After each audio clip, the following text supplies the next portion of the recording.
Russia-Ukraine news. As imperialist propaganda, Ukraine condemns Pope Francis's speech to Russian youth. Pope Francis's recent address to Russian youth has been criticized by Ukrainian officials, who have called his words imperialist propaganda.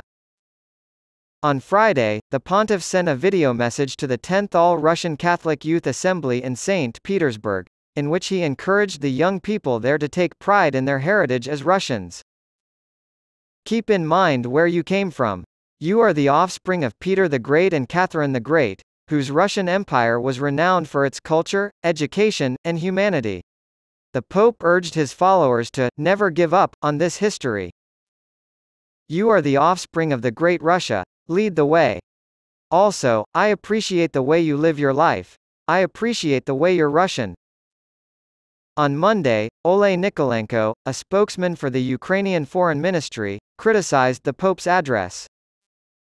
Nikolenko wrote on Facebook that the Kremlin justifies the killing of thousands of Ukrainians and the destruction of hundreds of towns and villages by appealing to imperialist propaganda, spiritual bonds, and the need to save Great Mother Russia. When the Pope's goal should be, exactly to open the eyes of Russian youth to the devastating course of the current Russian leadership, he is instead promoting Russian great power ideas that are, in fact, the reason for Russia's chronic aggression, as Nikolenko put it.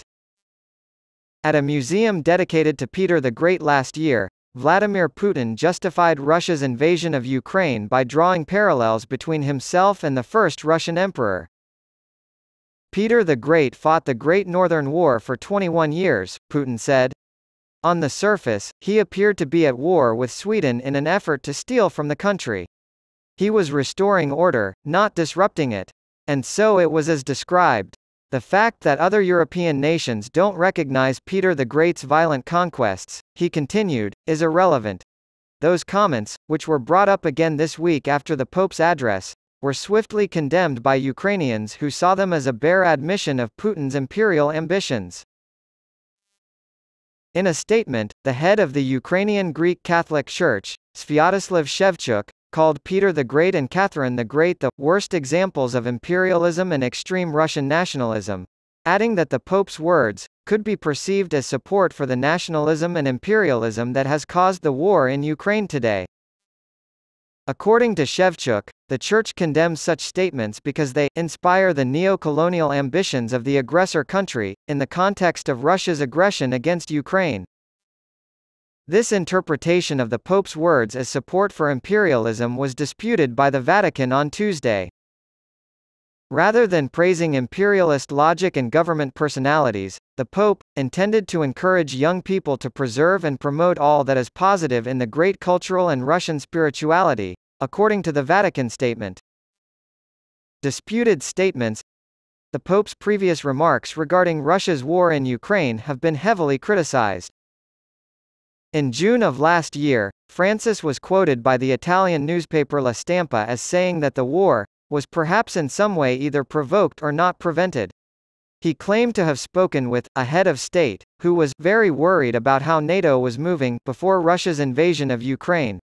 When Russian political commentator Darya Dugina, the daughter of an ultra-nationalist philosopher, was killed by a car bomb on the outskirts of Moscow last August, the Pope angered Kyiv by calling her one of the innocent victims of the war. The Apostolic Nuncio to Ukraine, Archbishop Visvaldas Kulbokas, was called in for a meeting with Ukrainian officials after Francis's statement, which they claimed, unjustly, equated the aggressor and the victim. Following the Pope's claim of involvement in the process, Ukrainian officials have stated that they have no knowledge of a Vatican peace mission to resolve the conflict with Russia.